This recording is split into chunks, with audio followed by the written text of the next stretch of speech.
আসলে আজকে সকাল 10টার পরপরই চট্টগ্রাম থেকে ঢাকাগামী সুবর্ণা এক্সপ্রেস ট্রেনটি যাওয়ার সময় এখানে একটা অটো রেল লাইন পার হওয়ার সময় সুবর্ণা ট্রেনের সাথে ধাক্কা খেয়ে এখানে ঘটনাস্থলেই প্রথমে আমরা এখানে ঘটনাস্থলে একজন মহিলার লাশ পেয়েছিলাম।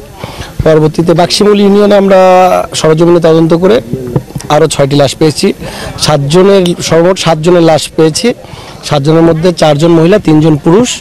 আর সব লাশ আমরা ঊর্ধ্বতন কর্তৃপক্ষের অনুমতি সাপেক্ষে আমরা লাশগুলো পরিবারের কাছে হস্তান্তর করেছি।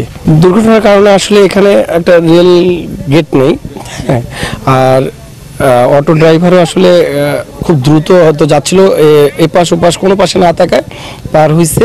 এই হতে গিয়ে আসলে সতর্ক থাকলে এই দুর্ঘটনা হতো না।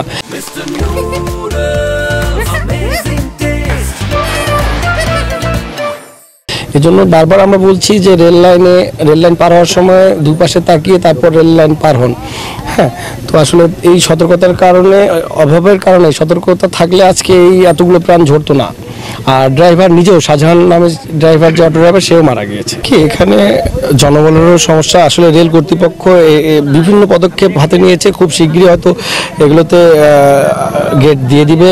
জনবল নাই বিধায় আমরা যতটুকু জানি, এবং রেল কর্তৃপক্ষকে আমাদের পুলিশ সুপারের পক্ষ থেকে বারবার বলা হয়েছে অরক্ষিত গেটের সংখ্যা সহ বলা হয়েছে যে এগুলো অরক্ষিত, এগুলোতে লোক দেওয়া হোক বা গেট দেওয়া হোক। তো আস্তে আস্তে রেল কর্তৃপক্ষ পদক্ষেপ নিচ্ছেন।